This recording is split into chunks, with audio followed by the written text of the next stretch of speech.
Hey, this is Jared. Just quickly popping in at the start here to say that you can always find the newest episodes of Pulp Panic on your podcast streaming site of choice before they pop up here on YouTube. Have fun. Don't be fools out there.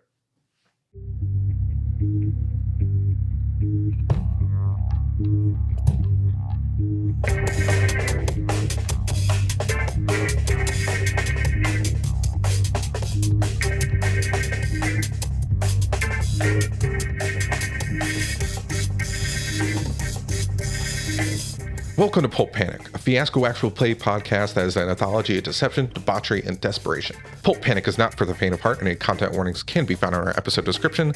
This month's issue of Pulp Panic is titled Mark My Words, The Tale of Some Penitent Larceny, where an ex-con tries to escape her ex, a con man, by trying to pawn off her last connection to him. All the while, a morally stained calligrapher counterfeiter conspires against his clueless compatriot.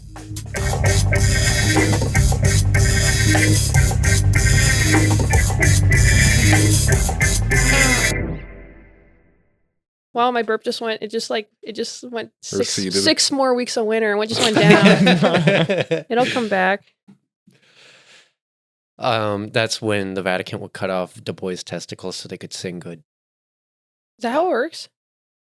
Hello, and welcome to Pulp Panic, a real play fiasco anthology podcast. In this week's episode, we will be playing the Pen Show playset written by Jason Morningstar. A little bit written for Pen Show in the book, a little description. A storm is brewing. The earth groans as plates collide. Overhead, the sky darkens as thick clouds heavy with rain roll in. The air is charged. The pressure is dropping. On the horizon, silhouetted against a lead-colored sky, is a line of men and women. Among them are kings and queens, warriors and poets. Some come to do battle, some to gain untold riches. Some would betray their beliefs for silver, others would die defending theirs against impossible odds. The storm is here. Great armies will clash. It's time for the Pen Show. Movie night, there aren't a lot of movies about pen shows, but there are plenty of movies about obsessive nerdery. It matters not how you nerd out, merely that you nerd well and often. Movie recs are best in show in Cedar Rapids. And to start things off, I'll introduce my character and who I am. Hi, I am Jared, and I will be playing Alex March. A little vignette about Alex is that regularly on Saturday nights, she will be cleaning her friends out of all their money in games of poker. And to do something that we haven't been doing as much in the past is to make it clear what our character creation process led us to. So with the rolled out dice, my relationship with Moss is lovers, spouses. Only one of us is in depends, the other is not. And then the location that we chose between us is room 404, and it was defined by taped beneath the bed. We'll figure out what that is. Also, I am very sick this week, so you get this nice, very sick voice. The person on my right is... Hello, I am Moss. I will be playing Alfie Jones. So a quick little vignette for Alfie is every day on his half-a-mile drive to work, there's this one four-way intersection, and he always pulls up to it and goes to a complete stop, but he's very timid to get back on the gas.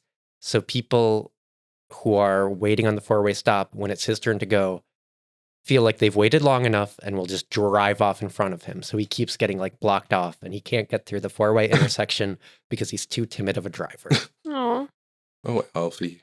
And Alfie's the kind of person I yell at. yeah.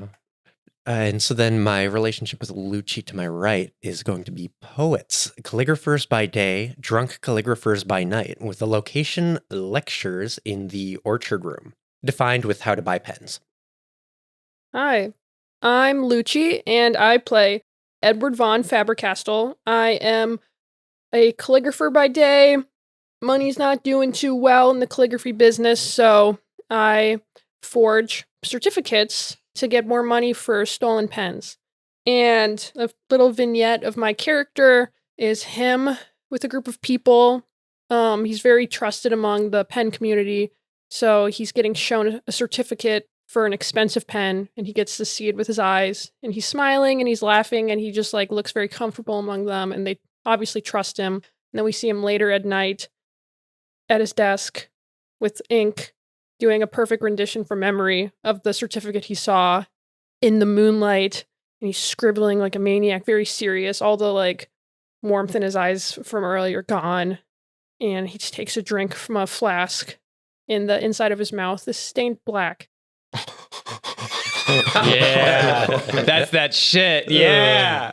And my relationship that we defined earlier through the rolling of dice in the book is that I have a terror relationship with Nicola's character. Am I right? We are counterfeiters, and our needs are to get into room 404 to commit a little grand larceny. My room. Just a little bit. Just a teeny tiny tablespoon. A small amount of a big crime. Yeah, but we're so petite. If it's like We're so tiny It's and- not that little to us. It's such a coquette crime. Yeah. Yeah, the subway doors opened up and you guys flew We away. flew away. Oh, this is a pen. I thought it was a subway station. I don't know. Actually, subway train. That makes more sense. Fuck. Hi, I'm Tommy Bartlett. I'm a career criminal and divorcee. I've been forced into an interest in pens, and I steal and fence high-end pens. There's apparently a market for that sort of thing. And like, I think for a little vignette, we see Tommy standing in line to get into the pen convention, and he is like a big sweaty man with a comb over and like short like 70s business suit, and he looks upset to be there. His face is like red, and he's surrounded by like these young like kids and 20-somethings that are all look like they're going to like a comic convention or something, but it's for pens. The kid in front of him is like very eagerly and very loudly talking to his friend. And he's like, nah, I think I'm going to get one of the Kamawatsu nibs because I heard they only got 30 in this year. So I'm going to be the first in line. After what? Yeah, one of the Kamawatsu, they're the glass nibs, dude. You would be shocked. Wow. Dude, let's pour our allowance together and get those. Get the No, glass it's nib. mine. I have enough money. What if he wants it? Well, there are 30 of them. In Tommy's head, he's just like, he burps in his head. Stupid kid, they only made 25. Wait, why do I know that? That's so dumb to know. It's just stupid pens. And that's essentially his entire experience around pens so far. Oh, my relationship with Jared is that our characters are divorced and hate each other. And we have an object between us, which is the Parker 71 with a familiar name engraved on the barrel. All right, that's very swell. Shall we get this game going? Act 1, Scene 1. Jared, would you like to establish or resolve? I am going to establish. It is a year ago. A year ago from what? A year ago from the present that we will soon see in the actual story that we improvise in the next act, I'm assuming. Or the next scene, not the next act. It is down in Daytona, Florida, where the current National Pen Show is being held. We see Alex March quickly speed walking through a large crowd of people at the current pen show. She looks nervous. She's worried. As she has her head down, she bumps into somebody else with his head down, and all of his books and his note cards for his big upcoming speech scatter across the floor. Oh gosh. I'm so sorry. Wow. I'm sorry I got in your way there. Here, I'm just gonna collect my stuff and get out of your way here, ma'am. No, I'm sorry about that. Can I help you? She kneels down to help you. pick Oh up wow, your stuff. you're kind of tall. I just average height of a person. Wow. Your hands touch. He completely blushes. What are you here for? Are you one of the salesmen, or I don't know if I've seen you around here at one of the pen shows before. No, I'm just I'm helping my partner just out with a small gig. I'm helping out. I'm helping around. I was in a bit of a hurry though. Are you gonna be okay though? I feel bad for just throwing all your stuff on the ground. No, you're fine. Hey, my name is Alfie Jones. You can come over to my speech. It's actually really interesting, the speech I got going on this year. It's going to be a history of the 1909 turban top. So if you want, I could make sure there's I'm sorry. If I see you there, I would love to see you. You have a nice day. And he shuffles up his cards. I loved it. She gives you a fake smile, but you cannot tell. And he is also not looking. His feet are staring at the ground. He's got his arms full of his note cards, and he's dashing away. And 1 or 2 cards fall out of his arms as he's running away from you.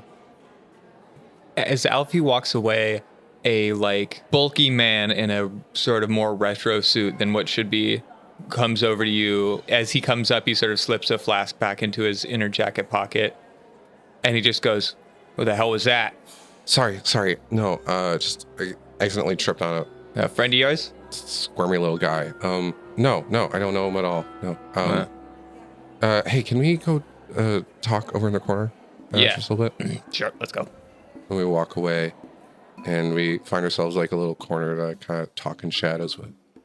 And she kind of leans in close to you. And she goes, I know it's earlier than expected, but I got it. You got it. I got it. You got it. Yeah.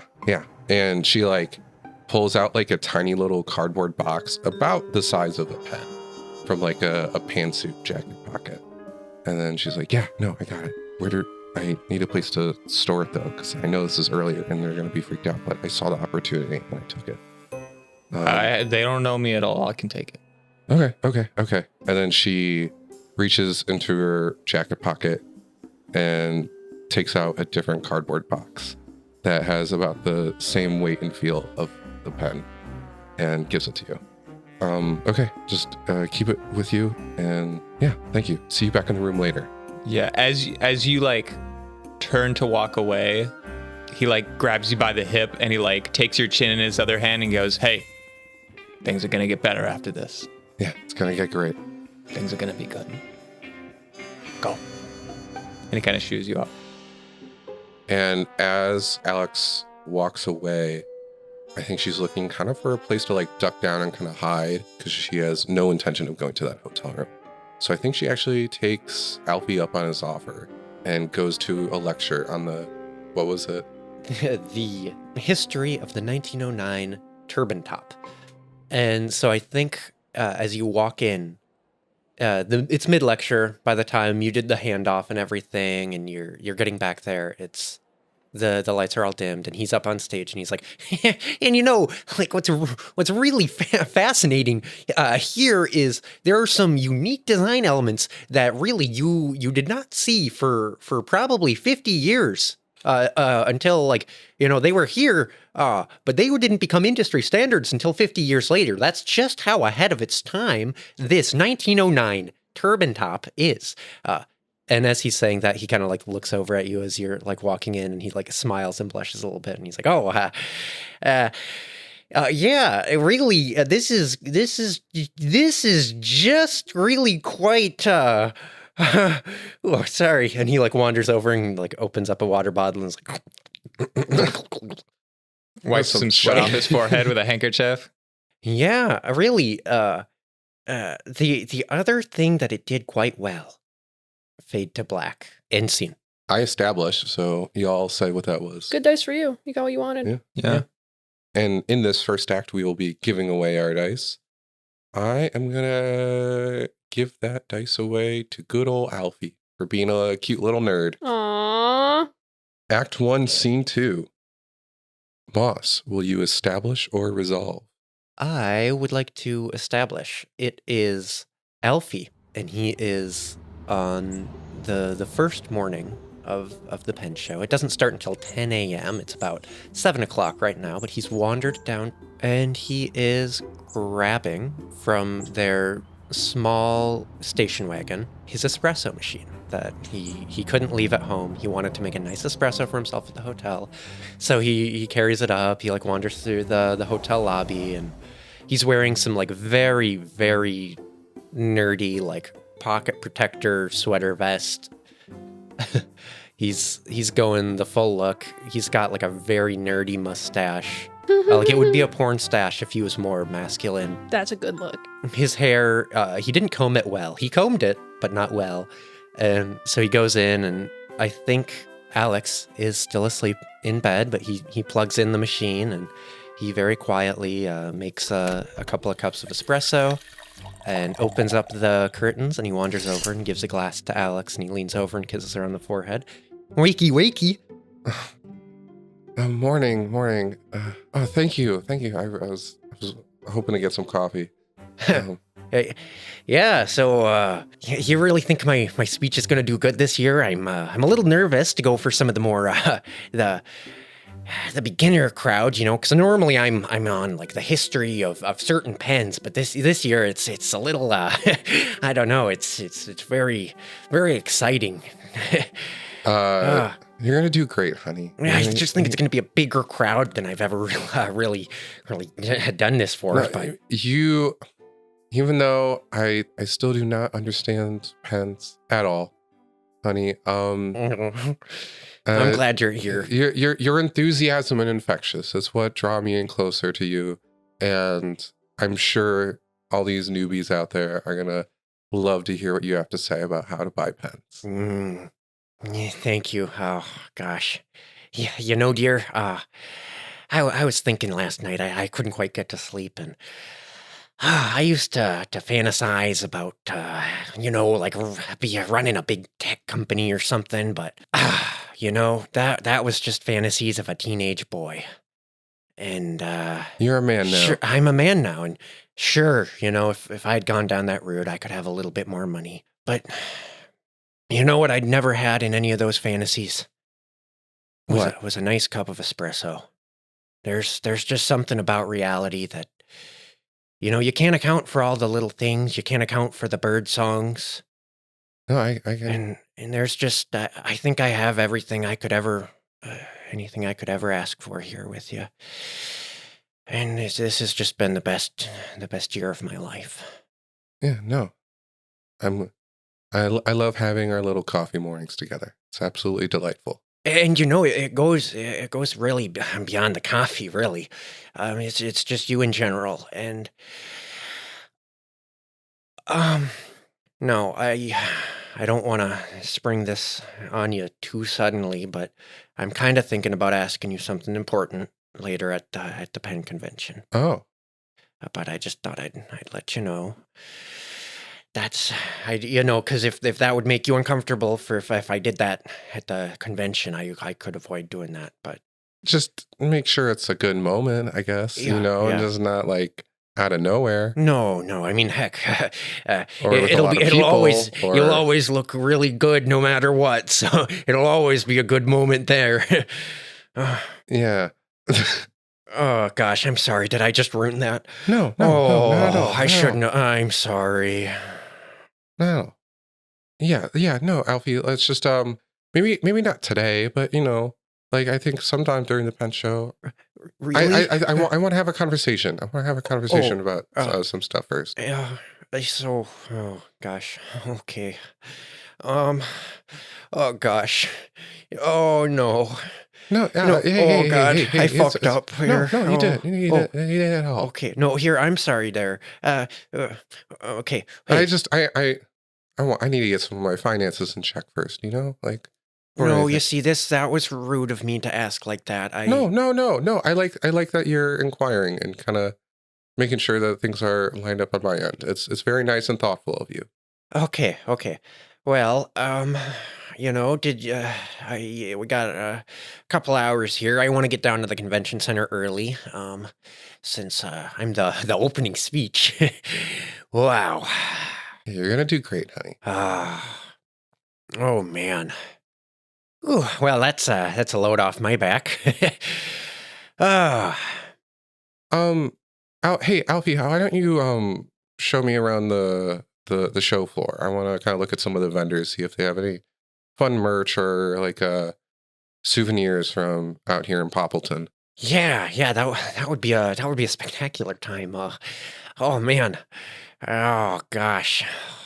Yeah, well, let's go. Okay. Just give me a second to get ready. Yeah, for sure. Oh man. Here, why don't I go pick up some breakfast while you're getting dressed? Okay, yeah, sounds good. What do you want? Egg bake? Sure. Yeah. All right. I'll be right back. And he storms out of the room very driven. Oh, nerd confidence. We love nerd confidence. I'm in love with Alfie. I just need to get that out there. And as soon as he leaves the room, Alex quickly looks under the bed to make sure that the cardboard box is still taped there. End scene. That was good. I think that was good for That felt good good. for Alfie. Yeah. Who are you giving it to? Well, I'll give it to Jared. Yay! Act 1, Scene 3. Lucci, will you establish or resolve? I will establish.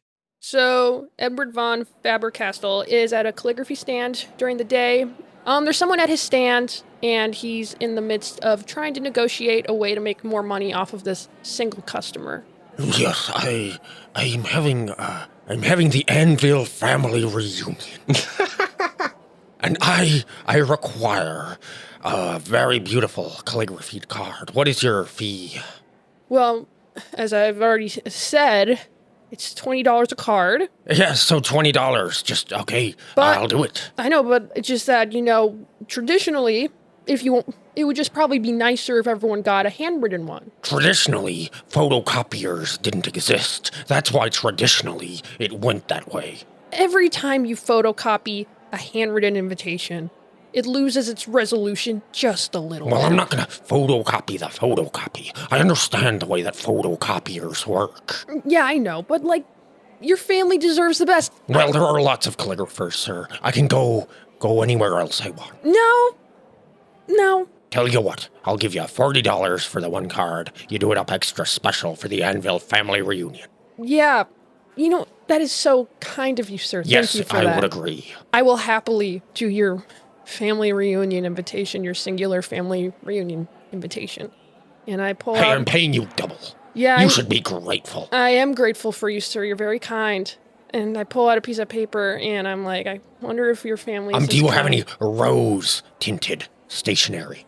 Yeah, but that definitely won't photocopy well. Well, then I guess whatever, I do not care. Okay. Just do what I asked you to do.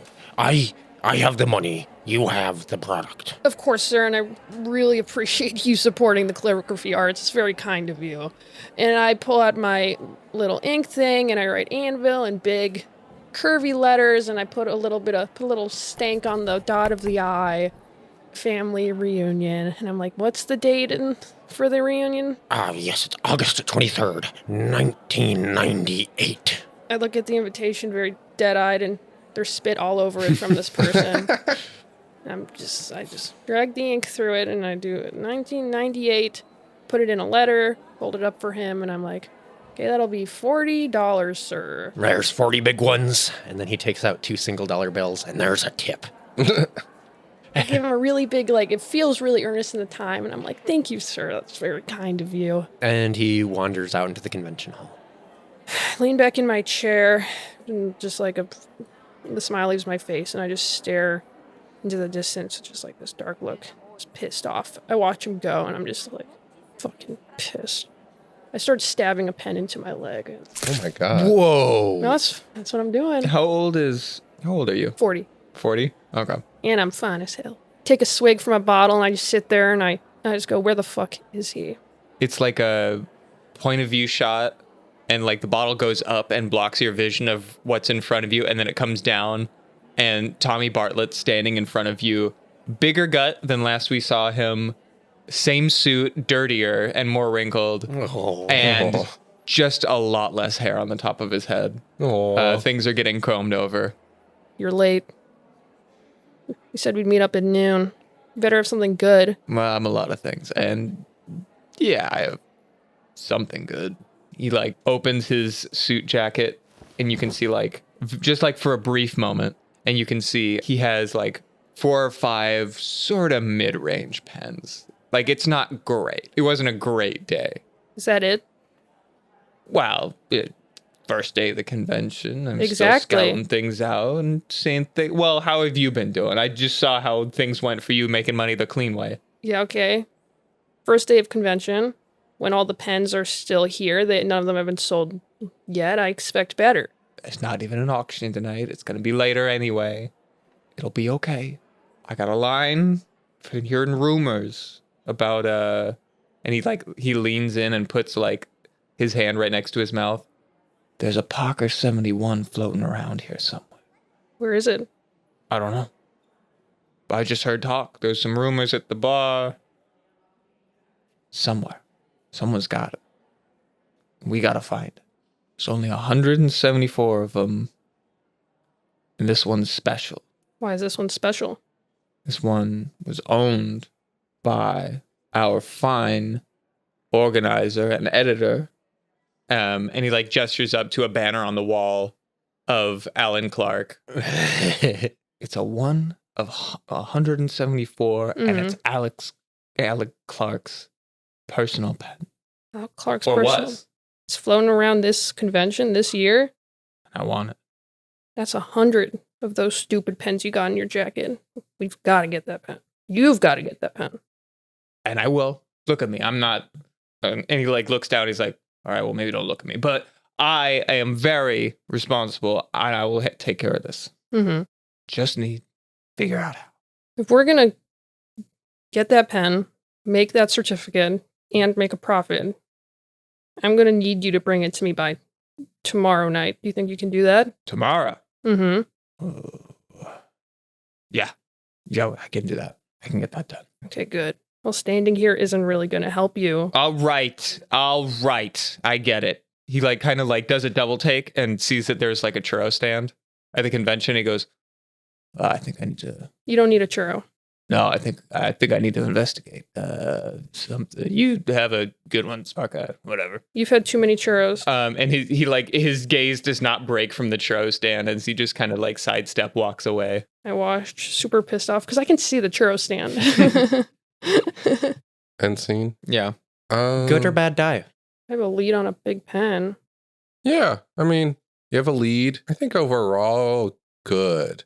You were annoyed with your guy, but like he's coming through with some sort of big deal, you think, so. Yeah. Good. 40, Yeah. $40 too. All right. I'll give it to Nicola. Good dice. Yeah. Act 1, Scene 4. So I'm going to establish my scene. It has been a long day of trying to chase down leads about the Parker 71, my payday, my white whale. And Tommy has resolved to, quote unquote, investigate the Marriott hotel bar that this convention is being held at. And he is probably 2 or 3 scotches deep by the time Alfie like sort of like stick bug walks up to the bar. Yes, very accurate. He goes up to the bar and he's like, hello. Can I get a pint of Newcastle? Yes, Newcastle coming right up. Also like to say we got some pretty good specials here for the pen show. We got the ballpoint pina colada. We got the pen and tonic. Not as clever of a name, but twice as yummy as the pina colada. Do either of those tickle your fancy, sir? Well, really, I'm just a Newcastle kind of guy. Actually, back at my house, in my man cave. Well, really, it's less of a man cave now. It's kind I of like don't half care. an office. I have And then actually the bartender walks away. And so he just, without missing a beat, turns and looks at the guy next to him, which just so happens to be Tommy Bartlett. And so, yeah, actually, I've got a kegerator that I always stock with the Newcastle, so... that's back in my man cave, but my girlfriend's living with me now, so she's kind of taken over half of that, and it's sort of half office space, half man cave. But yeah, so are you here for the convention? Yeah. Yeah, I guess. Well, I'm here. I can tell people. Yes, I'm here for the pen show. Oh, wow. Yeah. So I don't know if you caught it, but actually, so I just did the opening speech today. Did you catch it? Did you happen to go to the little opening ceremony? He's just staring into his scotch, and he's like, "Nope." It was how to buy a pen, which I'm sure if you're here for the pen show, most of us don't really need that. But I'm trying to be very friendly, actually, for the newcomers. I think I get to do it again. They're letting me do it twice this year, since not everybody, is coming in. He looks up, and through red bleary eyes, he's like, "I know you." Yeah, good to meet you. I'm Alfie Jones. Yeah. He kind of returns your handshake. Why do you look familiar? I'm actually a pretty big figure. I do speeches pretty much every year.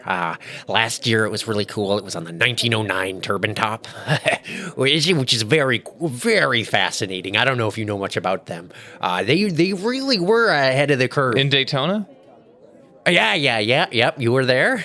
Did you catch it? No, I think I missed that one. Oh, darn. Well, say, speaking of other figures, have you seen my buddy around here? I normally catch him at the bar. That's really where we get to bro down. Mr. Fabricastle? Nope. Okay. Can't say that I do. Well, okay.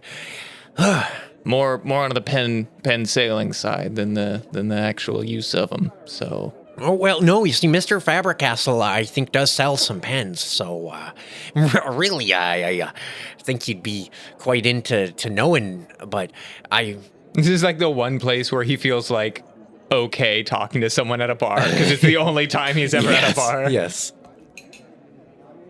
Well, so I guess, you're into pens, I got a question for you. If you'd be interested in doing a little bit of a bro down, but I don't know. So I mentioned my girlfriend, right? And she's very nice to me, and I think I want to marry her. So I'm gonna propose. Ha. He looks over to the bartender, who is just like cleaning the same glass over and over again to look busy, and he goes, "Ricky, gonna need a scotch over here." Scotch? Yeah. We got a really good deal on ballpoint pina coladas and the Penitent tonic. Ricky, what did I tell you? I'll bring you a scotch. Okay. Oh, hey, Ricky, actually, I think I'll move on to pint number 2. Check this out, guys. And he starts to chug his pint, and I think he gets about halfway down, and he sets it back down. He's like, oh, yeah, one of these days, I'm planning on completing one of those one of these days. Mm-hmm. You look over, and you can see that Ricky dilutes his drinks with water. So it's half water, half beer.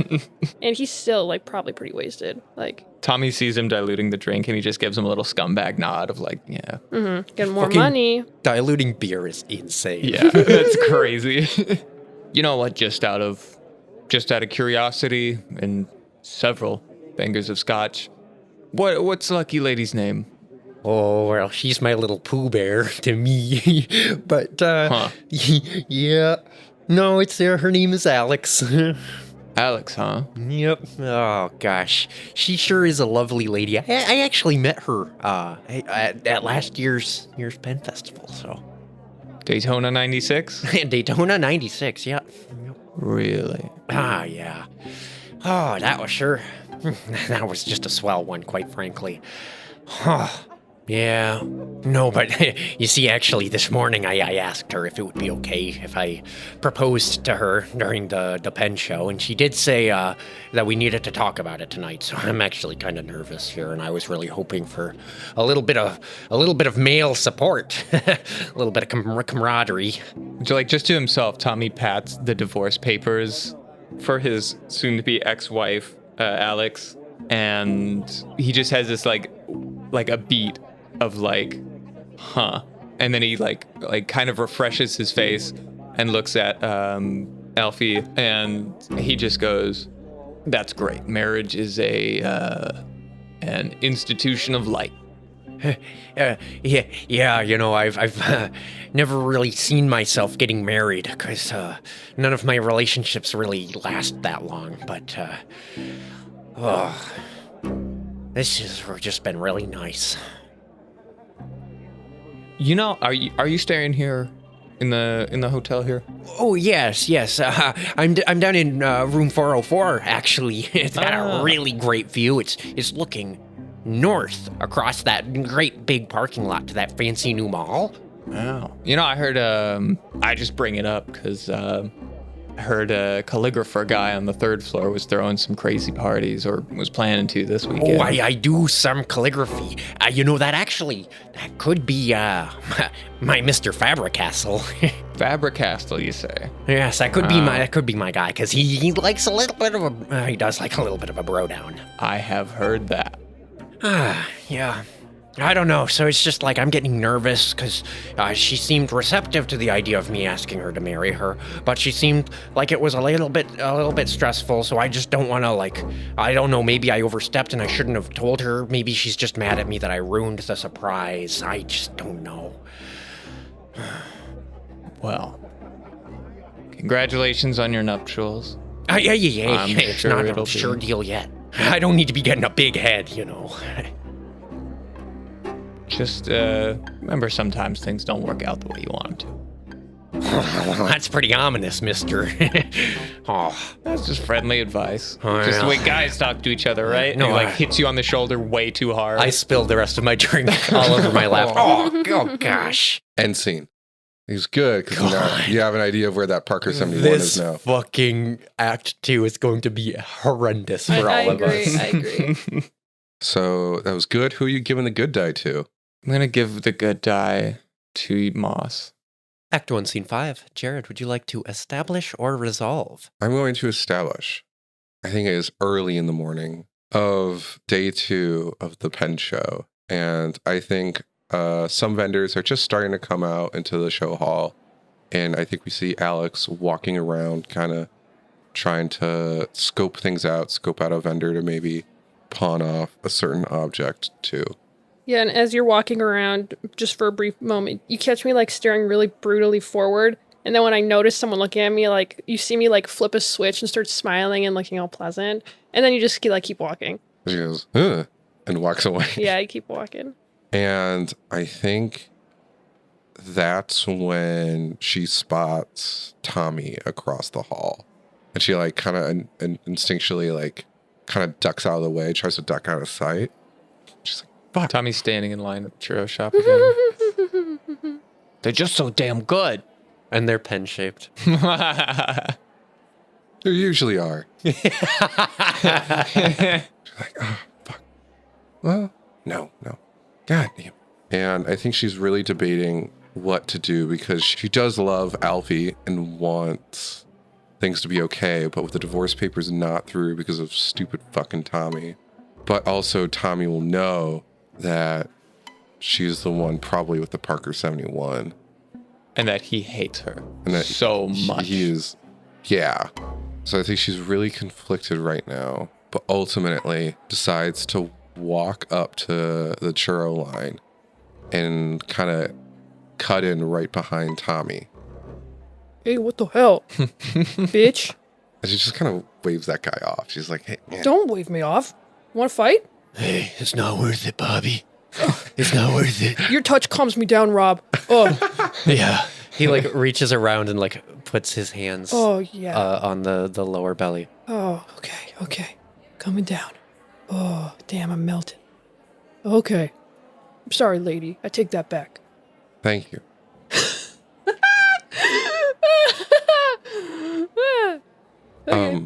And she kind of grabs Tommy just with one hand, kind of by the shoulder, and she goes like, hey, you signed those papers yet? What the fuck?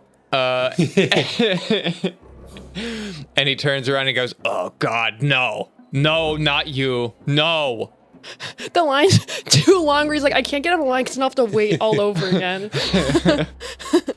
He looks back very quickly and there's 20 people in the front of the line. Oh no. I'm stuck. You gonna sign those fucking papers Are yet, you gonna give Tommy? me my fucking pen? What fucking pen are you talking about? I gave it to you. You didn't give me no goddamn pen. I think you lost it. That wasn't no goddamn I think you're dumb. I think That you're trying to wasn't the blame real it. pen. Sign the fucking papers, Tommy. Let's be over this. Let's let bygones be bygones. Let's let the past be the past. And sign the fucking papers. Why are you here? You know, You're out of the game. Why are you here? my partner. You don't care about pens. Yeah. So why are you here? I don't give a fucking shit about pens. I don't fucking give a shit about these fucking pens. They're all just fucking. I could get a Bic at a dollar store. You get a lot of dirty looks. I'm gonna fight her. I'm getting mad. I need more touching. I need more touching, Rob. We're going after him this time. Okay. And then a third person from behind goes, guys, you gotta stop. It's me, Ricky. We're a throuple. I'm gonna touch both of you to calm you Bobby, down. Robbie, and Ricky. Oh, your hands calm me down. Yeah, The I gay know. throuple. Okay, come on. It's like The Daytona all aggressive. over again. The Come on. aggressive gay thruple. The more nice pens for us. She can have all the bics. I'm trying to be a supportive partner that you were never. And I'm, Partner, you got a man now. Yeah, I do. Alfie, he's fucking great. I love him. And I want to support him in his hobbies and passion, unlike you never did for fucking me. So sign those fucking papers. I want to be fucking done with you. You know, I met Alfie last night. He seems very threatenable. If you fucking lay a finger on Alfie, hell will rain down on What? you. If I don't get a cent out of that last job, How much fucking incriminating evidence I could point towards you and connect to you, you'd be done. how much of your life have you not told Alfie yet? You think he wants to hear it from you or from me? We can just go part ways. But it's got to be an equal parting of ways. I want my pen. I don't have your fucking pen. I know you're lying. I have this I Bic hate you for so much. I know you're lying to me. That's the only pen that I'm gonna sign those goddamn papers with. You want to be free? You want a good life? I do too. So let's make things easier on both of us. Who's got the pen? I think Alex just walks away. Ah, good. You're leaving again. Oh, good. And she's fuming as she disappears into the crowd. She's like, I got Jason Bourne churros. It's Tommy's. Churros won't fucking leave me. Yeah, it's Tommy's turn at the churro stand. You watch a little kid's churro fall out of his wrapper and he starts crying. Wow, well, all right. That's a different thing. I mean, that's a kid. Scene. Not to call my own scene, but No, that's Wow. is that good or bad for me? I think bad. You thought you had a position of power. You tipped your hand and you found out you had none. Yeah. I'm going to give the bad die to Lucci for trying to beat me up. Okay, thanks. Act 1, Scene 6. Moss, will you establish or resolve? I would like to establish. Okay. So it is the end of night 1. I have just spilled some beer on my pants, and I'm kind of freaking out. I think it would be super embarrassing to go down and have these wet pants in front of my girlfriend. I'm trying to be like extra impressive right now. And like So fucking embarrassing. right now I'm like, I don't know what that mixed response on me asking her to marry her was. So I'm trying to play it like cool. I'm trying to be the most suave gentleman. And so I think I take my leave from the bar and I head down to floor 3 where I heard that there might be one Mr. Edward von Faber-Castell. Because I'm looking for my buddy. So I think I've got like these, it looks like I pissed my pants. And I'm sitting there and I'm like, just hop out of the elevator. And anytime somebody walks by, I don't make eye contact. And I'm like, oh, whoops. Don't mind me. And I'm like wandering around. I'm putting my ear towards doors, trying to see if I can hear a little bit of partying. In one room, you hear things crashing and getting broken. Oh, jeez. Okay. And so I go up and I give it a little knock. The crashing stops, and then you go, someone go, who is it? Hey there. This is just, this is Alfie, Alfie Jones. Am I speaking to Mr. Von Faber-Castell?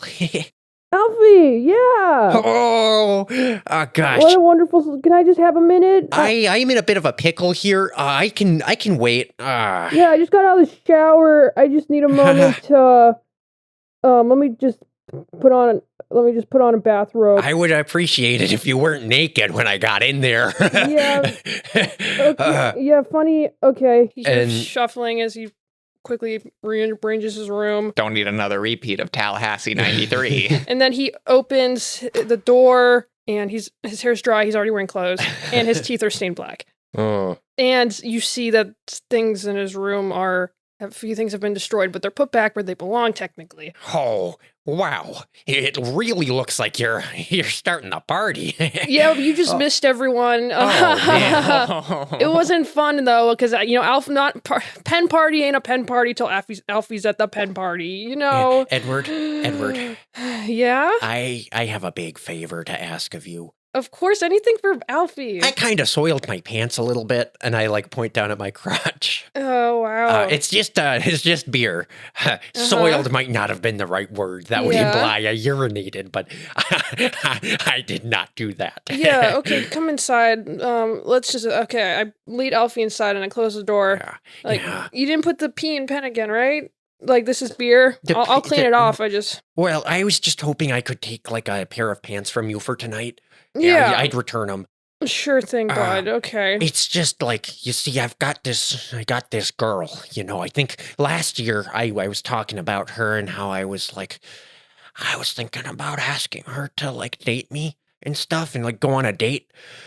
And well, she said yes. So, things are going pretty good for old Alfie here. And actually, she's moved in with me. She's lived with me for about 6 months now. And I'm going to ask her to marry me. She's the one. She's just the most swell little lady. She's got these great little dimples on her. Oh. That's great, Alfie. Yeah. I'm glad your life's going so well. It really is. But the thing is, I don't want her to see me like this right now because, well, it's... Alfie, if I'm going to ask her to marry me, I can't have her seeing me like a pant wetter. It's just too much, okay? Yeah. Thank you. No, that makes sense. I mean, you're going to get married. You want to make a good impression. You want her to remember it fondly. Here. Yeah. Here, take these. They're nice. They're dress pants. Oh, thank you. Wow. Do you want me to step into the bathroom here? No. I'll just look. I'll stare out the window. Okay.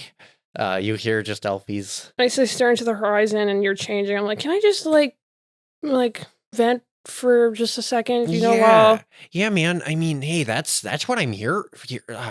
I think our friendship is here for that. It's been 5 years. That we've been partying together. It has been 5 years of us partying together. Oh, yeah. What do you need, man? And you hear the pants zzz, and then you feel two shoulders. Oh God! two hands. We're going to a different Poppleton story if it's two shoulders. Yeah. So I'm. You feel two hands start to massage your shoulders. Yeah, buddy. What's going on? I'm staring out the window of this hotel, and I can see the Poppleton Mall in the distance, and the city skyline of Poppleton, and I'm just I just feel like my inkwell's running dry, no matter how much better I get in my craft, it's just never good enough to pay the bills. And hey, no, you're probably one of the top 10 calligraphers in North America. Do you think I really, just because it's not paying the bills, calligraphy's a dying art, I know it's dying. It's not your fault. I'm dying with it. You're sick? And I don't know what. I'm not sick. Oh, thank God. Not I sick. thought you meant dying yeah, I got the cancer, but oh, God. I just feel like I need other ways of income.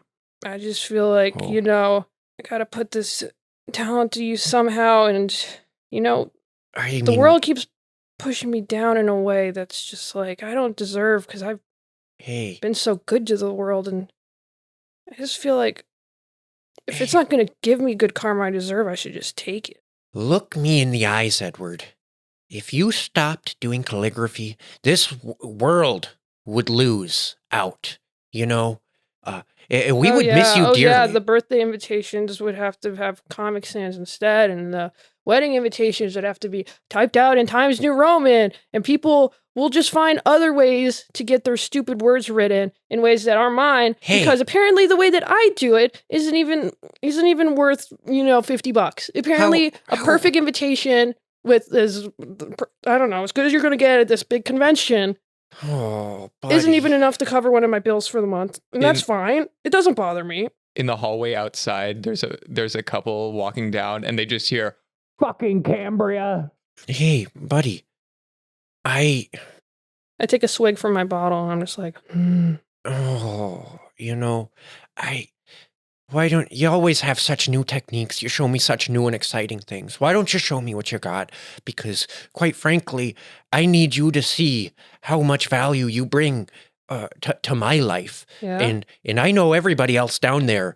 You're a staple of this community. Yeah, all the people down there that walk past my stand without a second glance and laugh at me when I tell them my prices and jeez, yeah.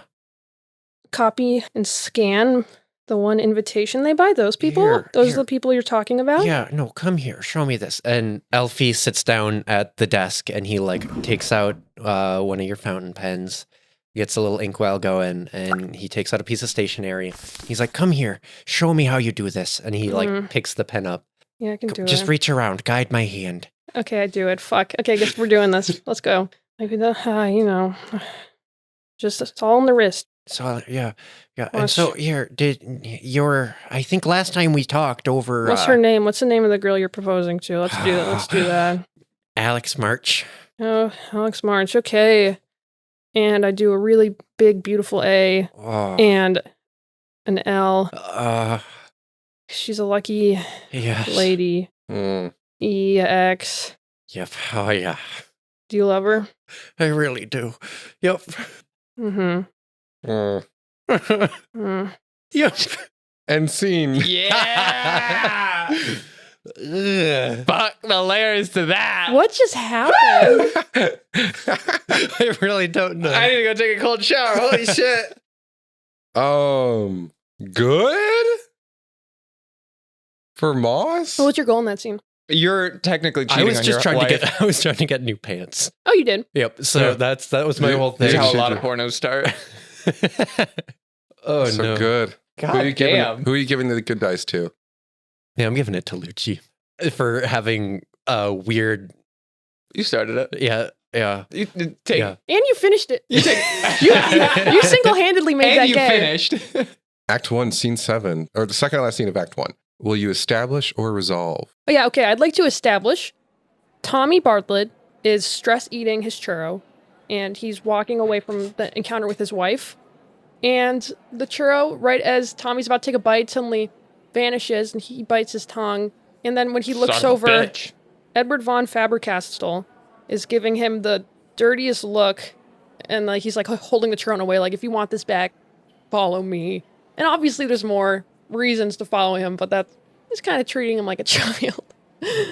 And then he silently walks up the elevator, and they silently stand next to each other, and they get to a door that leads to the roof. The first thing that breaks the silence of us when we're on the roof is Tommy doesn't even look at you, and he's just like, give me my fucking churro before I break your neck. He's just staring straight ahead. Every pen I've dropped off the roof of this building has shattered on impact. It's a really high building. Why did you take my food? What do you want? Where's the pen? The pen is in room 404. I'm gonna get it today. Why haven't you gotten it already? You seem distracted. Busy. I've been You're busy. eating more churros than usual. You seem stressed. Well, I don't care. I've I just been want eating you to... more churros than usual. Second of all, I have it handled. No, There you was don't. a If you little had bit it of handled, a complication, yeah. but it's okay. This is turning into a 2 birds, 1 stone kind of situation. 2 stones in the bush, I think. But I'll have it handled. We'll both see a lot of money, and we'll be fine. Oh, do you know an Alfie? What does this have to do with room 404 and the pen? Well, the thing you're worried about, 404 and the pen, it's his room. It's not his pen.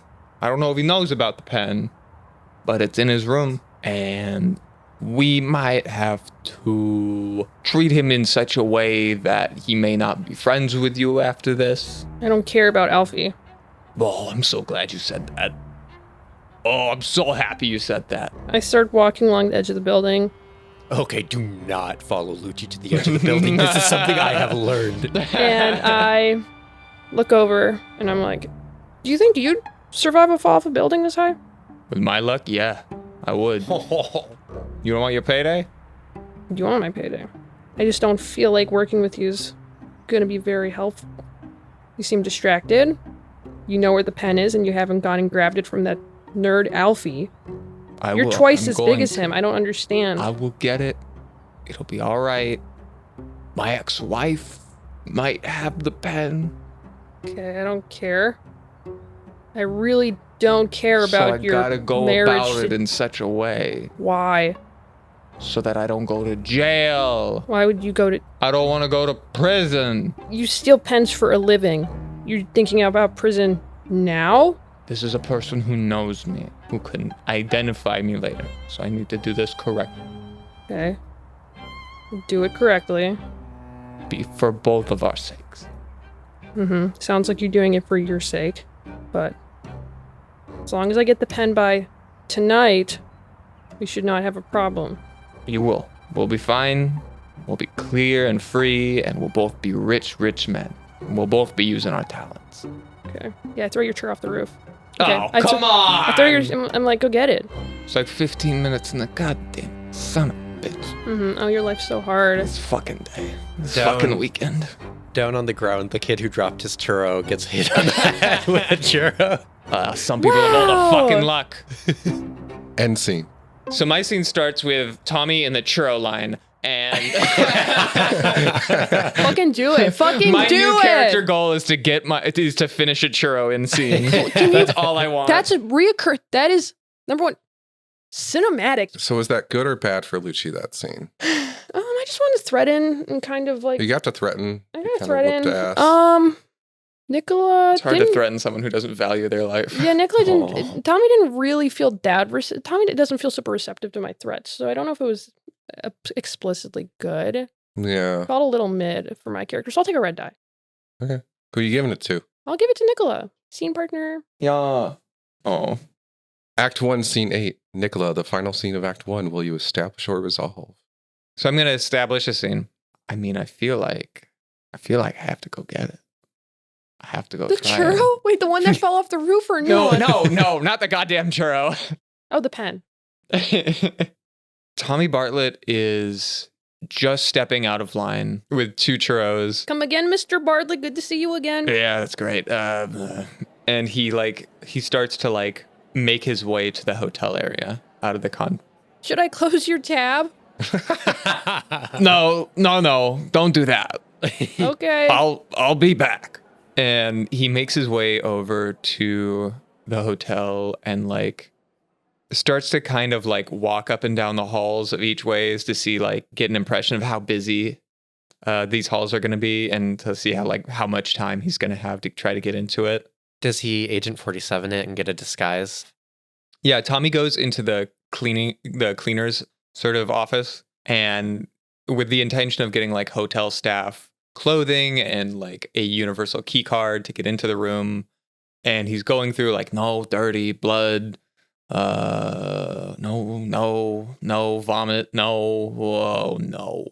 And he gets to the final locker, and it is a women's maid's uniform in just so many sizes too small for him.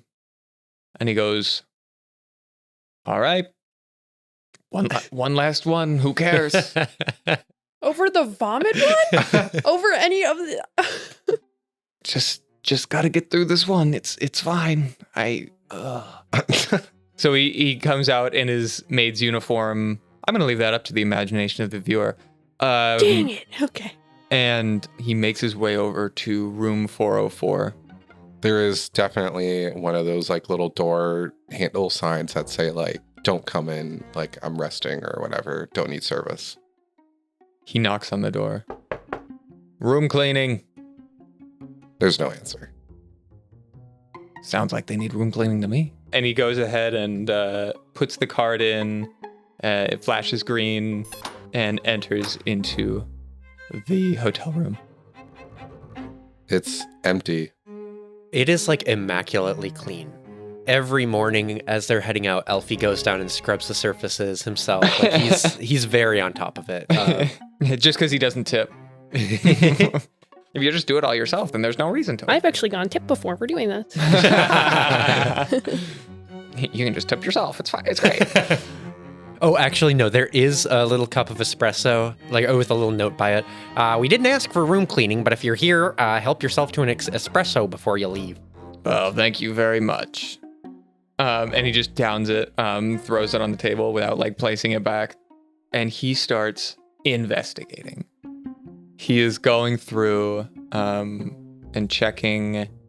He goes through and checks the cupboard, then onto the TV stand and behind the TV, goes through all the bathrooms and has a horrible time of going through the lingerie that she packed for another man and just yep, okay, yeah, great, super cool, wouldn't wear any of the, okay, no, that's fine.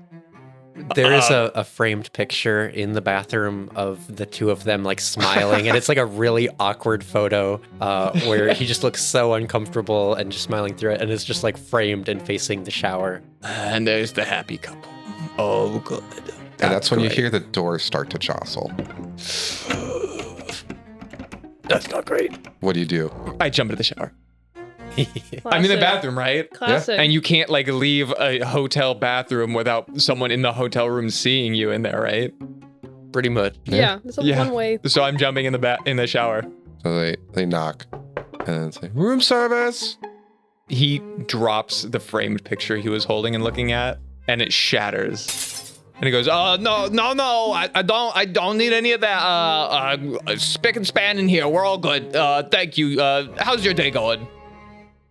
The door opens and you see Alex standing there. Son of a bitch. She used my own trick on me. I knew there was a reason I loved you. I mean, She immediately runs for the room phone and dials the front desk or 911. Which one? Front desk. That'd probably be quicker. And she kind of immediately is a little bit hysterical. She's like, hi, room. I come up behind you and pull the plug out of the phone. No. We're not doing that. No. I told you we could either settle this and walk away from each other, or things could happen. Now, you almost made good on your threat. So what's to stop me from making good on my threat? Where's that happy honeymoon? Where's that nice life for the rest of your life? How do you know I haven't already just told Alfie? I know you're out of the game, but I don't know if you have that honesty. Can you read my face? Can you tell I'm lying? I just don't think you have it in you to tell. I don't know if you're fully an honest person yet. I pick my partners very well now. I wouldn't be with someone who he rolls his eyes in a hurt way, not in a. Alfie, he understood. He doesn't care. He loves me for me. So get the fuck out of my room before I scream bloody murder and the cleaning cart that's coming in just down the hall now doesn't alert more authorities. You hear a knock at the door and someone go, room service. Yes, come in. We're just finishing up. Okay. And the door opens and it's Edward. God damn it. So I go, I knew you wouldn't be able to handle this because of your personal life, Tommy. And scene. Yeah. Was that good or bad for Nicola? I mean, I would argue good. At least it's setting up to be good. I think Nicola is getting undercut, but it's still ultimately good. Yeah. It's a good that doesn't feel good, Yeah. Who are you giving the good dice to? Moss has 2 good die. Lucci has a blue and a red, or a good die and a bad die. You have a good die and a bad die, and I only have a good die. I think I'll give it to Jared. Woo! Yeah. We got to roll the tilt. Yeah, now we have to do the tilt. Let's Okay. do the tilt, friends. I got 0. Oh, I got a -1. I got 8. I got fucking 2. Oh, that means you won. No, it means I didn't win. Do I get to do it? -1 and Me and Lucci Yep, get to do yep. it. I always get to do it with the lowest Yeah. fucking number because I always get negative. So we have 2 1s, 2 3s, 1 5, and 3 6s. That's a lot of 6s. Okay. I'm gonna do failure. Oh, fuck. So I picked failure for the first tilt category. That's a 6. I'm going to choose 1, mayhem. Okay, so I'm going to use the 1. So I'm going to do underneath mayhem, I'm choosing an out of control rampage. And I will define the failure with a 5. You thought it was taken care of, but it wasn't. Oh, that's good. So going into Act 2, we will have the tilts.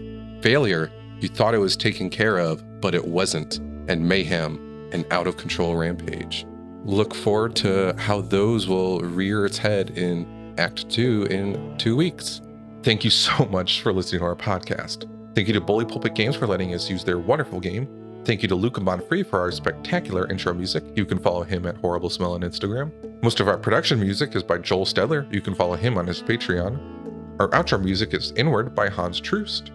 And you can follow the podcast on Instagram, Blue Sky, and TikTok, all at Pulp Panic Pod, basically all the socials.